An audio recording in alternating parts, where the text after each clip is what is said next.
Mr. Hansen, I was just reviewing your earlier comments about your dispute with Elections British Columbia surrounding this advertising. And you told all of us that there wasn't really an opportunity for the provincial government to rewrite its mailer. But that doesn't appear to be what Elections British Columbia actually told you guys. They cited some specific concerns with the mailer, and that could have left it open for you guys to rewrite the mailer. The scope in which they left us was so incredibly narrow that we felt that if we are going to put out a mailer, we're going to put out information to British Columbians that's going to be factual, that actually sets out the reasons why this is good public policy for British Columbia, and it does not make sense for us to put out a piece that is so narrowly defined that actually does not give information that the public have been asking us to provide, and then to have to do that again after July 6th. We will put out the mailer that will be comprehensive. It will give the full information that we feel that British Columbians have been looking for, and we will do that on July 6th. So why not re-engage with them? I mean, it's, they clearly say that there may be some they acknowledge that factually related advertising is appropriate. But in such a narrow context. But where do they even define that? I mean, basically what they say is, they call this very promotional. I mean, those are their words. So why not have a discussion with them, or did you? We have been having an ongoing discussion in terms of what would be appropriate, and we drafted the mailer in keeping with the advice that we were receiving from them on an ongoing basis. So for them to come back with such a narrow interpretation was really quite a shock to us, given that given the advice that we had already been receiving through Public Affairs Bureau staff. But the problem they seem to have was that there was 2 pages focused on HST, which was more than previous budget mailers had focused on any individual issue, and the fact that it was written in a promotional way. Well, the mailer was designed to talk about budget 2010. So it talked about a range of issues in the budget, including the harmonized sales tax. There is certainly a public appetite for more information about the harmonized sales tax.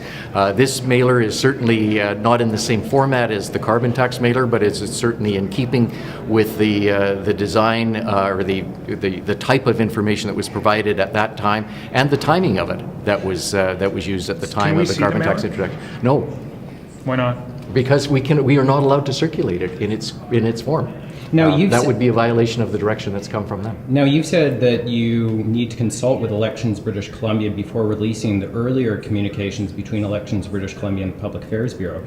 So does that mean you consulted with Elections British Columbia prior to releasing the correspondence between Elections British Columbia and your government that you did? Yeah, I wanted to be cautious about the communications. I have seen the communications between Public Affairs Bureau staff and Elections BC, and most of that was actually verbal communication as they were seeking advice, and I understand that the written material has been shared with you. So it requires modification. You think that I mean, what do you read that to mean?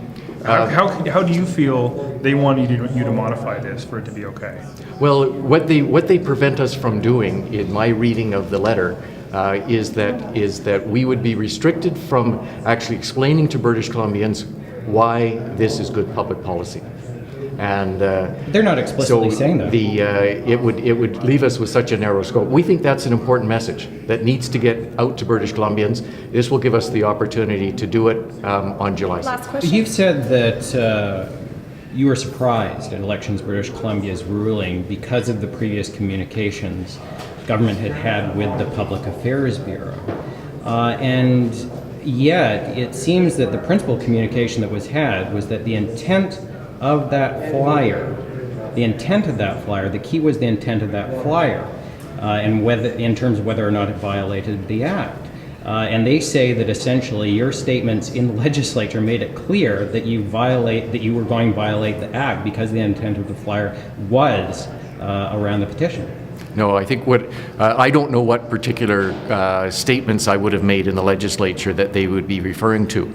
But what we were led to believe was that as long as we weren't opposing the petition then we would not be in violation of the Act. So we in no way in the draft that we put forward, we didn't address the petition, we didn't oppose it, we didn't reference it. We simply put out factual information about the harmonized sales tax and the reasons why the government has embarked on this route. Thanks, John. Thanks.